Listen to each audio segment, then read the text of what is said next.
Local productions on QTV are made possible with support from viewers like you. Thank you.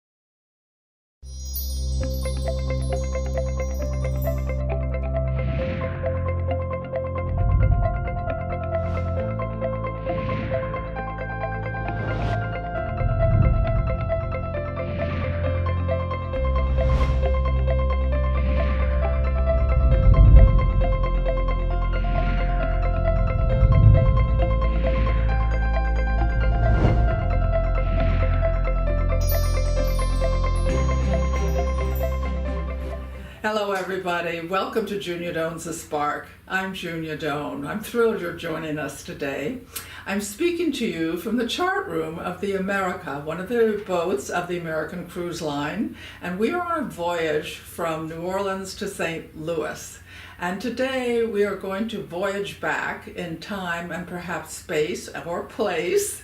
And because my guest, Tom Hook, is a noted musician, historian, and storyteller. And he will combine these gifts into a discussion and a remembrance of the origins of American music. Tom, I'm really thrilled you're going to share these stories with us, but where would you begin? What would you like to begin with? Well, I think I should probably begin with a little bit of information about what it is that I do in this role as a storyteller. About 40 years ago, there was a young lady who started working on board the boats of the old Delta Queen Steamboat Company. She was from Zanesville, Ohio, a young girl named Karen Malloy.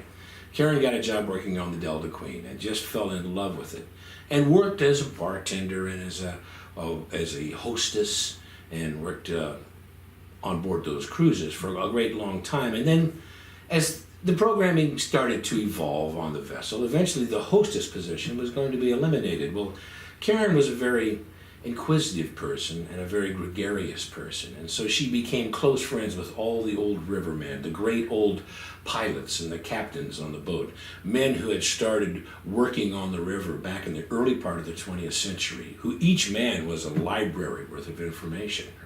And so she befriended these guys and they befriended her. And because she was a cute young blonde girl, they started calling her Toots, and so that became her name, Toots Malloy. So Toots, basically, when she discovered that her position was being eliminated, created a job for herself and sold it to the entertainment department on the company as something that she could do that was unique, and that was this concept of a Riverlorian. She created the name. She said, I tell river lore, I'm a historian, I'm a Riverlorian. So everyone liked the idea, and she started doing it, and of course it was a sensation because as she went along, she started to compile these very detailed notes about not just the Mississippi, but the Ohio, the Cumberland, the Tennessee, the Atchafalaya, the Washita, the Red, all the rivers that the vessels worked on. And then she went to the Columbia River and did notes out there. She worked in Alaska and became a naturalist. She's one of these people. So the whole concept of a Riverlorian really started with her. And that name has almost become generic now, used by numbers of companies for an onboard vessel historian. And that's what I do. So my job here is to tell stories about this wonderful river that we're working on, but also to give more than just stories, to give facts, to answer questions, to try, in her words, make the river more of a friend and less of a stranger. That was one of her by-phrases. And so that's what I do. So where do I start? Well, I start talking about the Mississippi River, which is the fourth longest river in the world when you take it in combination with the Missouri, that whole river system. It is the largest river in this country. It drains 2/3 of the United States. Every drop of rain that falls between the Rocky Mountains and the Appalachian Mountains, from the Gulf of Mexico all the way to as far north in Canada as you can go, comes down the Mississippi River eventually and passes right past New Orleans. So it's a huge river, a huge watershed. The volume of the river is astounding. At Algiers Point, right where New Orleans is, at the base of the river flows at 600,000 cubic feet per second. Oh. That's an astounding amount of water passing through there. You can fill an Olympic swimming pool in 3 seconds. And it flows about 3 miles an hour. So it's a huge river, and it carries so much water, and consequently it carries so much commerce. All of the grains that are produced, the livestock, the manufacturing items that are made in the United States, so much of it comes through the port of New Orleans down the river. And it's always been that way. The Mississippi-Ohio River system has been the lifeblood of this country since this country was founded. So we can go back to the early days when the Europeans first began to settle in North America. Of course, they settled in New England first, and then down the eastern seaboard. And then they settled in Louisiana, along the Gulf Coast. And it was mostly the Spanish and the French that were in the southern part of North America. In Louisiana, it was the French. So for a long time, the French controlled the port of New Orleans, the mouth of the Mississippi River. And the river was becoming more and more important as time went on. And as the country began to grow and went beyond the Appalachian Mountains and settlement started to make its way west, the river got even more important, especially once people got into the Ohio Valley. Because the Ohio River, of course, was the first great river. It was the first valley that was settled, once the people crossed the mountains. So you had the cities of Pittsburgh and Cincinnati and Louisville that were these very important early American cities. And their commerce and all the things that they would grow and create there, they would float down the river to New Orleans to ship to foreign markets. So how did they do that? Well, the first means of transportation on board the rivers was by flatboat. And a flatboat is really nothing more than a raft with a little cabin built on it, and then maybe put a pin on there for some livestock. And so the farmer would work all season, and he'd raise his crops, and he'd raise his cattle and his hogs and his chickens and his sheep or whatever it was he was doing. And then he'd build a big raft, and he'd put a cabin on there, and he'd put his pumpkins and his hogs and whatever he had. And then they would get on the raft, maybe someplace up around Pittsburgh, Pennsylvania, and they'd float down the Ohio, down past the falls of the Ohio at Louisville, on down the river till they hit the Mississippi. Then they'd turn south and they'd go down as far as Natchez. Maybe they'd stop in Natchez, or maybe they'd go all the way to New Orleans. And when they got there, they'd sell what was on the boat, and then they'd sell the boat itself. They'd sell the boat for lumber. It's amazing how many of the old homes in the poorer sections of New Orleans are made from lumber from flatboats. Barge board, we call it. And who was going upstream that they caught a lift with to go home? They walked back home. They walked all the way home. That's what they did. They floated down the river to New Orleans, sold their goods, and then they'd walk home. They'd walk up the Mississippi River, and they'd get to Natchez, and then they'd take a shortcut. They'd go up the Natchez Trace. And the Natchez Trace is an old Indian trail that goes from Natchez, Mississippi to Nashville, Tennessee. So they'd take that shortcut along the trace all the way to Nashville. And once they got to Nashville, they were in the Cumberland Valley.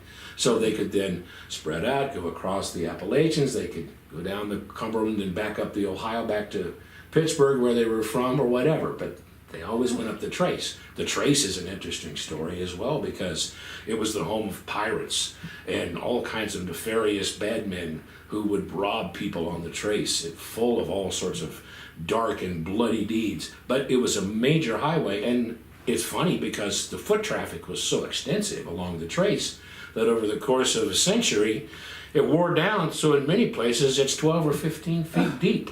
And you can still go and see the old Trace. There's a beautiful national parkway that runs right alongside of it. So they did that for many years.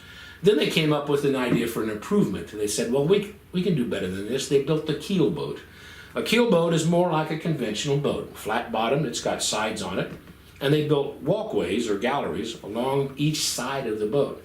And they'd have big crews of burly men on those flat boats. They'd put their supplies and their goods that they were going to sell at marketplace inside the keel boat, and they'd float down the river just like a flatboat. But when they got to New Orleans, they wouldn't break the boat up and sell it. They would push the boat back upriver using long poles that they'd shove in the mud at the bottom of the river and then walk along and push it. Teams of men doing on either side. Keel boat men. They'd pull the boat back up the river.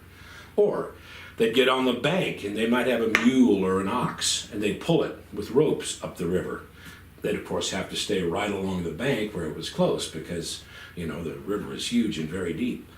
Or sometimes they would take a rope and they'd go upstream a long ways and find a big tree, put the rope around that, and then pull the rope using the tree as a fixed pivot point. Yes. Pull the boat upriver. They call that cordelling.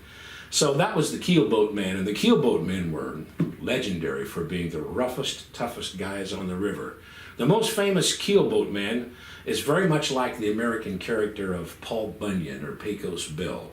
They called him Mike Fink. Mike Fink was a real man. He lived in Natchez, Mississippi. And Mike Fink was the roughest, toughest keelboat man. Davy Crockett said that Mike Fink was half man, half horse, and half alligator. Tough. Tough guy.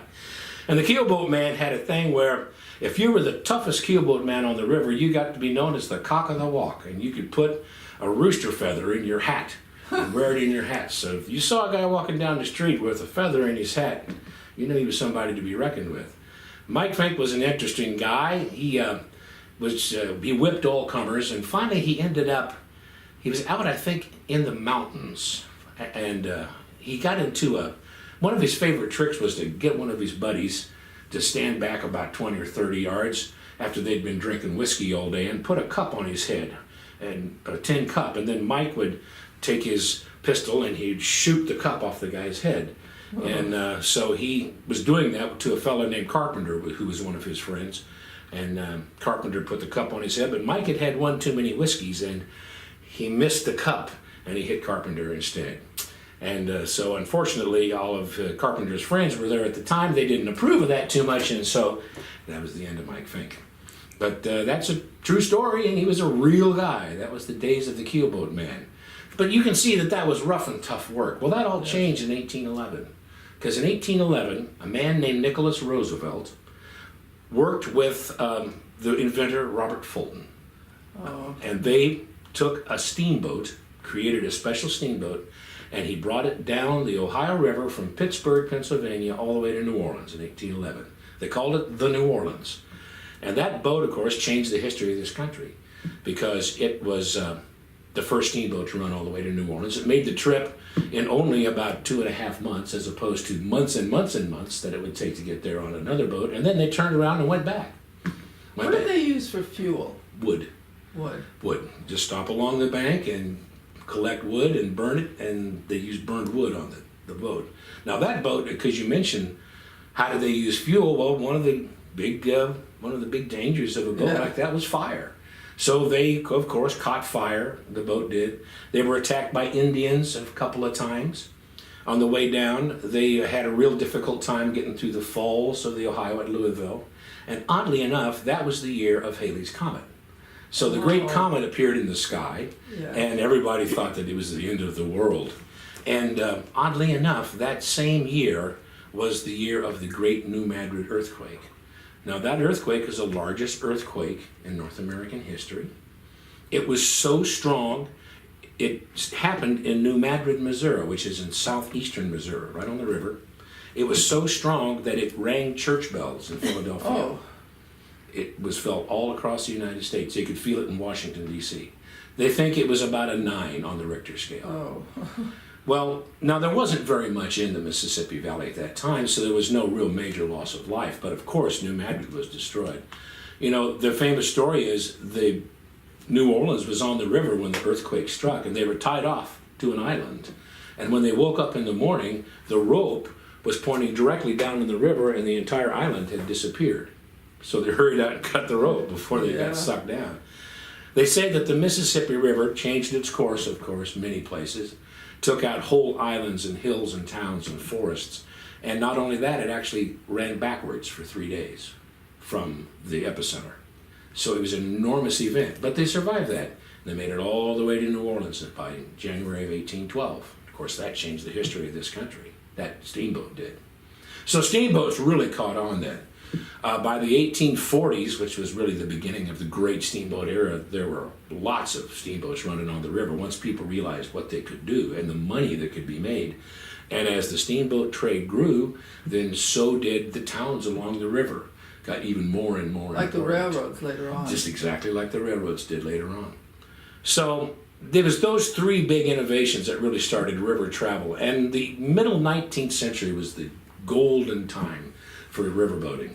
Well, that all really worked up until the Civil War. And then after the Civil War, so much railroad was built during the war that people began to realize that they could place more confidence in railroads than on boats, and the steamboat trade started to drop off as a trade for carrying supplies. So they started to make more opulent boats, more beautiful floating palaces that people would go and ride on, in luxury and in style. Another boat that I'd like to talk about before we talk about the postbellum steamboats is a boat called the Yellowstone that was built in 1832 by John Jacob Astor. Now, in the 1830s, the fur trade was still huge, in North America. And Astor was one of America's first multi-millionaires, and he made it all in furs. So, of course, the fur trade, the trapping was being done in the Rocky Mountains in Canada. And Astor knew that it was hard to get those furs all the way from the Rocky Mountains to the nearest port on the river, which would be St. Louis on the Missouri River. So he designed a boat that would run up the Missouri River, a steamboat. But it had to be a special boat because the Missouri River is much faster than the Mississippi River. It's shallow, and it's got a very fast current, and it's narrow. It's treacherous. So he built a special boat that could do that, and he called it the Yellowstone. And that boat was intended to run all the way up the Missouri River to Fort Union at the mouth of the Yellowstone River.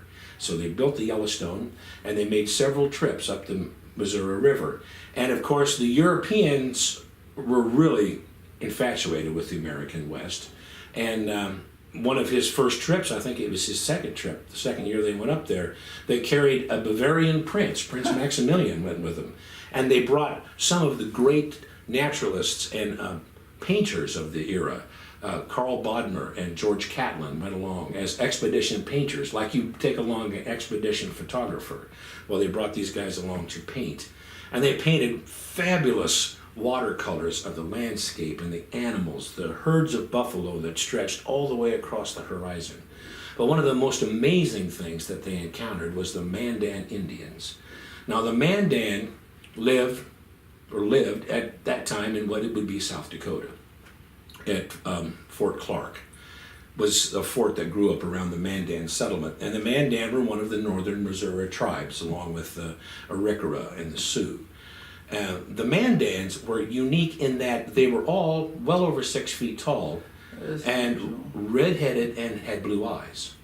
They were blue-eyed Indians. People were astounded about these Indians, and the more they talked to them, the more they began to surmise or suppose or conjecture that they actually were descendants of a Welshman named Madoc, a prince from Wales who had come to the Americas centuries before. And there is archaeological evidence in the southeast where they found burial sites of these outlandishly tall people with red hair. And so their conjecture is that this Welsh prince left Wales, came to the Americas, he landed in the Gulf. Okay. They settled down there, and then over the course of time, they were driven out by the Shawnee Indians, who were the bad boys of North America. The Shawnee were they were the rough and tough Indians. They were the guys. So they left the southeast and eventually ended up on the Missouri River, the Mandan. And so they have been documented and painted by Catlin, and they were interesting because they lived in round, domed, like mud houses that were different than you would normally expect Plains Indians to live in. They had round skin boats that are exactly like the boats that you see in Ireland, the round curogs. Well, they had bull boats that they're exactly the same boat. There's a lot of real interesting connections between the two. So the Yellowstone made 5 trips up and down, and then it was bought by some investors in New Orleans, and so they decided then, in the off season, they'd take the boat to Texas. So they went down to Texas and they started running on the Gulf between New Orleans and Galveston. Oh, yes. Okay, in the cotton trade. Well, in 1836, Texas declared its independence from Mexico. And as you know, Sam Houston was leading the Texan army, and the Mexican army was led by Santa Anna. Well, of course, Santa Anna brought his army north, and he cornered the Texans at the Alamo in San Antonio, and we know what happened there. Well, now, Sam Houston knew that Santa Anna was not aware that there was a steamboat in the area. So what he did was Santa Anna went down by the San Jacinto, and he just kind of went into siesta, and he didn't really worry about the Texans. And what Houston did was he took what was left of his army, and he got the Yellowstone, and they used the Yellowstone. They ferried the entire Texan army across the Brazos River, all their artillery, and they were able to sneak up on Santa Anna because Santa Anna didn't think that they could get across the river. He didn't know about the boat. And they were able to then surprise the Mexicans. They captured the entire army. They captured Santa Anna, and Texas won its independence, largely in part to this little steamboat that had already made history by going to the Rocky Mountains for the first time, the Yellowstone. And if you go to the Alamo, there's a bell sitting inside the Alamo, a ship's bell, that is the bell off of the Yellowstone. That is at the Alamo. Oh, I'm glad you shared that. I wasn't aware of that. Isn't that interesting? Story. Yeah. Isn't that interesting? You know, that so much of this is connected, these stories that how could this one boat be here and then do that? It's just the wonderful thing about history. It's got all these threads and they all interrelate and they all tie together. So there's so many interesting stories in American history. And unfortunately, part of, I think one of the challenges is when you teach people or children have to learn things in school, there's so much curriculum they've got to learn, and you can't teach them everything, so they get bullet points, they memorize dates, and then you move on to the next thing. You don't really get to the real essence of history, which is the content. It's the humane part of history to help you understand they were just people too. What happened to the steamboat era? What caused it to change? It was the railroads. The railroads were the death of the steamboats. The steamboats then, after the war, of course the Civil War was devastating to the South. It destroyed the infrastructure in the South. The railroads, of course, were destroyed. The telegraph system was destroyed. The cities were destroyed. So there was all of that to be rebuilt. And then, like I said, the railroads had been really developed in the North, and so people started shipping freight by rail because even though it was a little less efficient, it was faster. And so the boats relied on a passenger trade. And so the big riverboats, the real floating palaces, came along in the 1870s and the 1880s. And that's the classic steamboat. When you see the picture in Currier and Ives of the big white boat that looks like a wedding cake with the smokestacks and the giant paddle wheel, that's 1880s, 1890s steamboats. And of course, when you think about riverboats, you think about Samuel Clemens, you think about Mark Twain. Now there's an interesting story about Twain that I love to tell. Of course, Twain was born in the 1840s in Hannibal, loved the river, and of course to him, the best thing a boy could ever aspire to be was a riverboat captain, because in his words, a steamboat captain was the most independent, unfettered spirit on the planet. He was the king, and he wanted to be a riverboat captain. And that's what he did. He apprenticed with a man named Horace Bixby, and he learned to be a riverboat pilot. So he tells a story in Life on the Mississippi that I find interesting and poignant, but it's also one of those stories like, wow, how come I didn't learn this in school? He had a brother named Henry, a younger brother. And Henry and Sam were both working on a boat, working for a man named Brown. Brown was the captain, or not the captain, Brown was the pilot, and Sam was his cub, his apprentice. Henry was what they called a mud clerk. He was just the second clerk. He was just accounting on the boat. And so the problem with Brown was he was really hard of hearing, and he was sort of a liar. So they got into a situation where Henry tells Brown that they need to make a landing at a certain plantation to pick up some cotton or something. And, the boat just sails on past the landing. So the master of the vessel, Kleinfelter, who owned the boat, came in and wanted to know what was going on. Well, Brown said, I've never heard about this. And Henry said, well, I told you to make the landing. Well, Brown called Henry a liar, and he took out after him with a 10-pound chunk of coal. He was going to brain him with a chunk of coal. Well, about this point in time, Sam steps in, and he hits Brown pretty hard with a wooden stool. And he figures that, well, since his cub piloting days were probably over, he took the opportunity to go ahead and pound him in his words, considerable with his fists.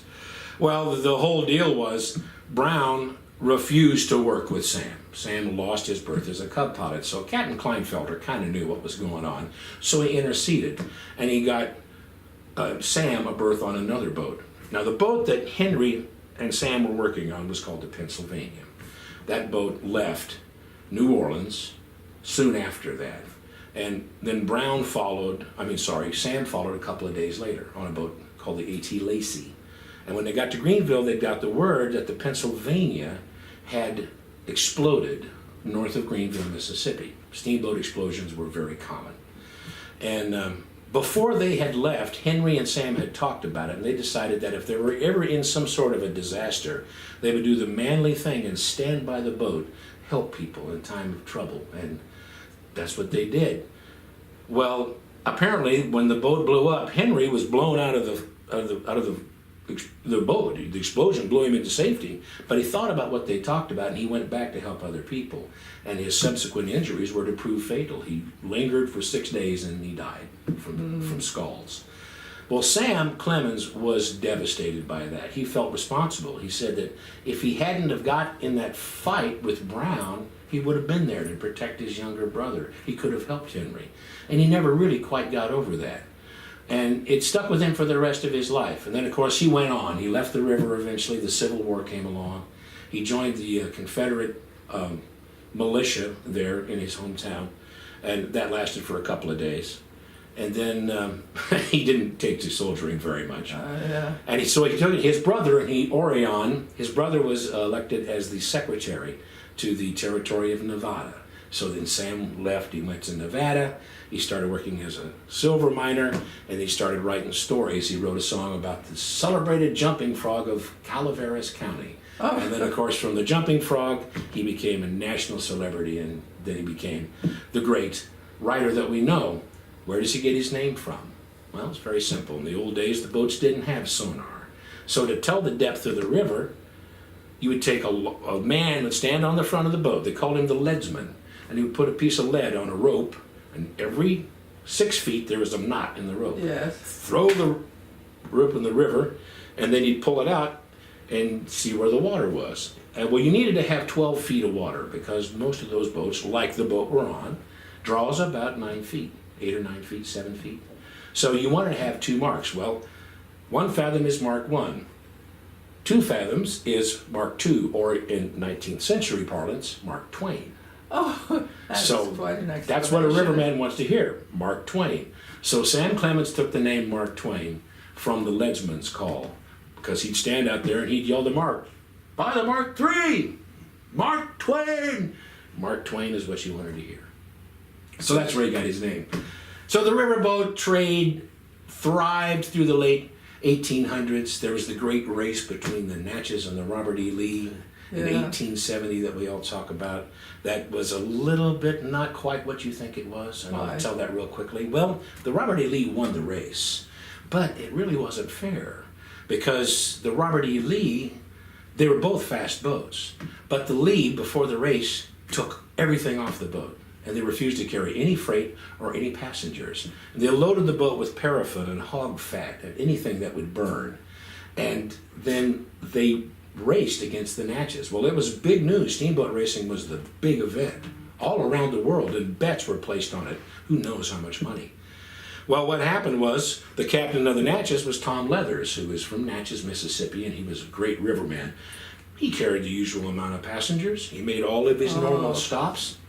But the Lee didn't make any stops at all. She just barreled right ahead. In fact, she even lashed herself to a moving steamboat midstream at Vicksburg to take on more coal and more fire. And then when they got all the way up to Cairo, she moved passengers on and off the boat with another moving boat. And then the fog came in on the night of the 2nd of July. And they ran through the fog, which was dangerous because they would have hit a snag and blown up. But the Natchez stopped for the fog. Well, long story short, the Lee made it to St. Louis in 3 days, 18 hours, and 14 minutes. A new record. And the Natchez got in there 6 hours later. But Tom Leathers claimed he'd actually won the race, because if you total up the time he spent making his stops, he made better time on the race than the Lee did. And when the gamblers in Europe heard about that, they refused to pay up on the bets. They said that was ungentlemanly. But the gamblers in this country said, well, anything goes, and so the Lee won.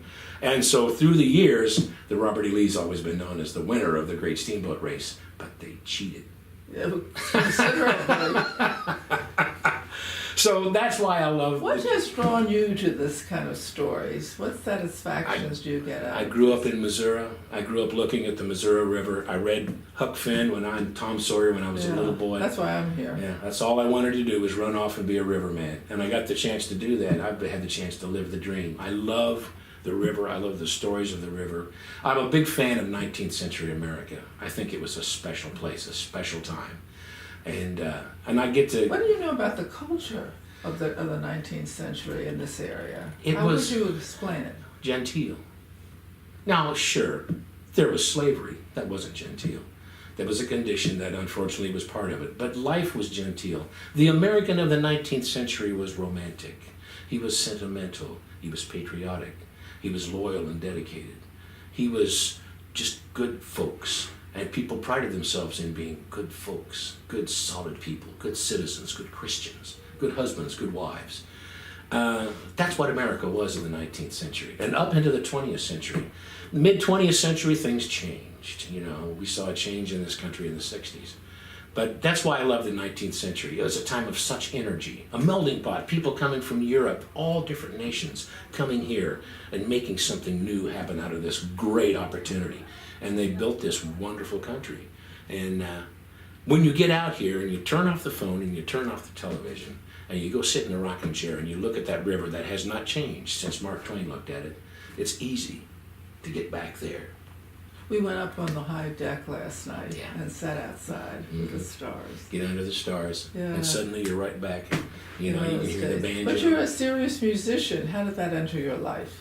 Well, you know, I always grew up playing music, and I was always enamored. The music of American popular music, I love it. I'm infatuated with it. And you can trace American popular music and its evolution with the evolutions in American culture in general, obviously, because it is part of American culture. So I love the music of the 1700s, the 1800s, American music, and the early 1900s. And it's fascinating for me to draw the parallels between a song that was so popular in the Civil War, something like R.L.E., you know, which Elvis Presley would take and turn into a pop hit 100 years later. You know, it became From R.L.E. to Love Me Tender. And they were both wonderful songs, wonderful sentimental songs that typified America at that time. America in the 1860s, America in the 1950s. You know, it was America. Could you have a song like R.L.E. be a hit now? Probably not. That's a change in America. That's why how the music parallels. It's too sentimental. It's too sentimental. Nobody wants to hear that. It's not edgy enough. It's not, you know, it might offend someone. I don't know. You know, it's just kind of who we are now. Things have changed. And I don't know if they'll change again. Yes. And let's hope that they swing back to maybe a little bit kinder time, a little kinder, friendlier way of being. I don't know. We'll see. But the roots of American music come from Europe and probably Africa. And Africa. But the part that comes from Europe, is it the classical Europe or is it barmaid Europe? Both.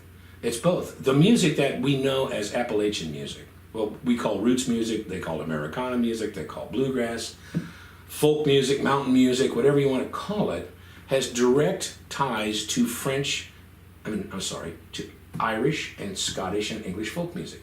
The same songs that they were singing in the Highlands of Scotland, they were singing in the mountains of Appalachia, because those people moved to the mountains of Appalachia, but then they were isolated from outside. So there's great stories about musicologists going and finding these guys up in the mountains in West Virginia singing Barbara Allen, which is, this great old English folk song. And it's exactly the same Barbara Allen with the same old English verbiage that it's had in England in the 1600s.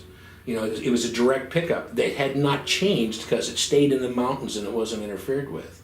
So there's that direct connection. So that's the folk music, the people's music.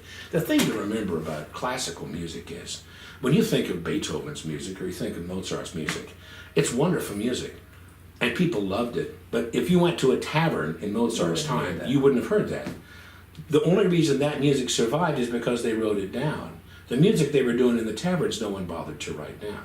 The folk music of the 1600s or 1400s, it's gone. We don't know what it sounded like. We can guess, but nobody bothered to record it. Once you were able to record music, Thomas Edison came along, it changed everything. Because now we know exactly what the common man listened to and sang and played, going back to the early part of the 20th century. You go back another 100 years, we have no idea really what they were doing. They have 200 years, you know, it gets even more vague. And so then if you go back as far as, I love to watch old movies where they have a Roman army, you know, or something, they're playing this music. Nobody knows what they played. They don't know what the music sounded like. They just came up with this thing, you know. We don't know. We don't know what the music was. What do you think the antecedents of some of the popular music is today that isn't sentimental, that's rap and whatever these other things? Where does that come from? Well, or what are the antecedents to that kind of a few notes and... Well, it's basically, it was a reaction. Popular music, the way I look at it, basically started changing in the 1950s. Music got very, very complex and very, very good, as far as, I say good from a musician standpoint. Very complex, very difficult. You have to be proficient to play the music of the 30s. If you're going to sit down and play George Gershwin, you have to be able to play.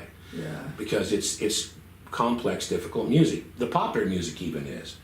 But in the 50s, there was this whole counterculture thing where the blues music suddenly became acceptable to the mainstream when they started to cross from race labels into what Elvis Presley started doing. Yes. Music that had formerly been on race records only. Pat Boone started doing Jerry Lee Lewis. So suddenly everybody, you know, Bobby Soxers were listening to this guy playing this music that normally they would not have bothered to listen to because you didn't listen to that. That was black blues music.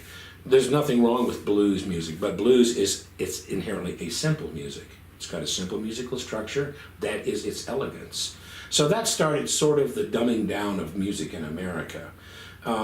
Because anybody could go and get a guitar and learn to play 3 chords, and suddenly you can play 90% of the songs on the radio if you can play 3 chords. That started in the mid-50s, and then it kind of stayed that way. And as time went on, the music got less and less involved. It got simpler and simpler and simpler until you got into the rap era, where it's basically not even about the music, it's about the lyric. And so the concept of patter music like that, I call patter music. We used to call those patter songs in the 20s, where it's just a whole bunch of lyrics that all rhyme like poetry. I mean, that's been around for a long time. I love beat poetry, I love jazz poetry. Well, that's kind of what rap is. It's a way for people to express themselves that may not necessarily be musically articulate, and they can just express themselves using whatever street lingo they choose to use. It's exclusive. It's music that's not supposed to be for everybody. It's only supposed to be for my community. And of course, people that are like, I want to be cool. I want to be that guy. I want to be edgy because I grew up in the suburbs and I'm not edgy. So I'll dig this. I don't know what they're talking about, but I'll absorb this. I think that's the attraction of it. And it's that segment of the pop, that segment of music, unfortunately, is coloring so much of what we do. But there are a lot of people I know that are great African American musicians, and they detest rap music, you know, because they're musicians. They realize it's not music. It's a thing, and it's rhythmic, and it certainly has its place, but it's not very good music. So as musicians, it's like, what is this? You know, and so they're a little bit upset by that because, you know, they remember, what about Duke Ellington? You know, what about these geniuses that this young generation is just forgetting about? These men like Charlie Parker and Scott Joplin and Jelly Roll Morton. Is there a counter wave to that coming out from some other musicians where there's more musicality? Where do you find that? Well, it's in the black community as well. I mean, even in African Americans' culture, they have this whole side track of R&B music, they call it, or rhythm and blues music, and it's great artists like Usher and Seal and John Legend and Alicia Keys writing this wonderful jazz-based music that's difficult and complex and well done. And so it's popular too. But then you've got people within the same segment of the population who don't like that music. They refuse to listen to it because it's too soft.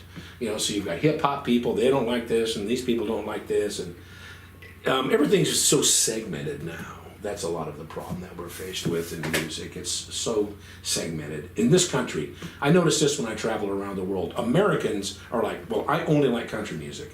I only like rockabilly music. Well, I only like rap music. If you go to Europe and you play music, it doesn't matter what it is, they love it all. Classical music, hip-hop music, jazz, Dixieland, they accept all music. And New Orleanians are good that way because I think they're a little bit more like a European city. They accept almost all kinds of music. But if I went to my hometown, Kansas City, and you go into a country bar and you try and play jazz, you'd probably get thrown out. You go into a jazz place and try and play a country tune, the same thing would happen. As a student as well as a practitioner of music, can you help me understand the role of women? It used to be the women in 30s, 40s in the tunes were celebrated and yearned for, and you earn, and the way I hear in rap is demeaning and insulting, and I just don't know how we got from there to here. Yeah, and I don't know how to speak to that. That's not really my. I don't feel qualified because I don't understand it. It's kind of a demystification of the woman. It is. It's misogynistic. Yeah. Approach to women. I mean, it used to be like you'd have these beautiful girls in a beautiful gown and you sing these wonderful love songs about you're this goddess, this apple of my eye, you're the sunshine in the morning. And I'm worthy of yeah, you. And God, if I could just get you to look at me. All of these songs are these wonderful, yearning, I love you so much songs. And then there's so much of this other genre that is anything but that. I'm always astounded. I'm always astounded by what I hear. And perhaps that's what it's all about. The fact that it's just astounding.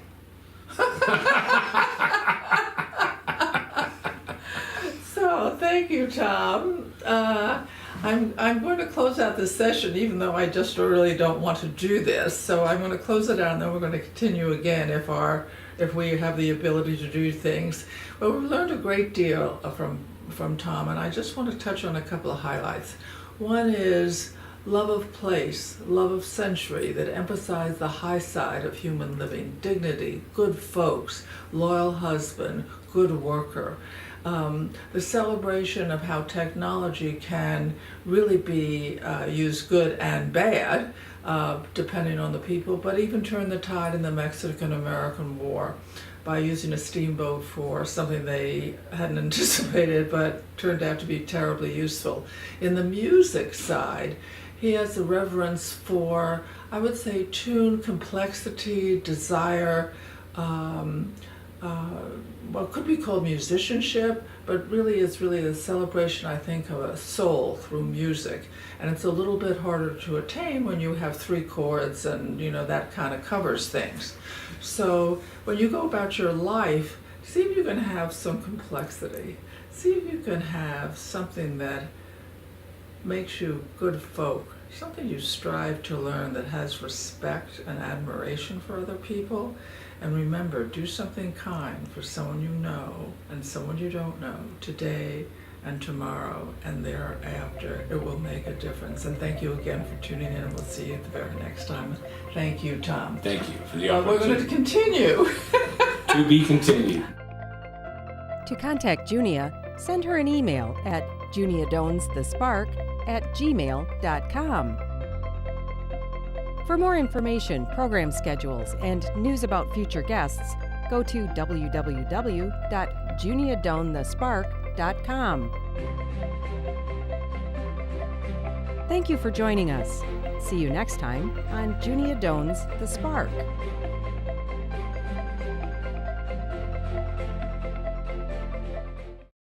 Local productions on QTV are made possible with support from viewers like you.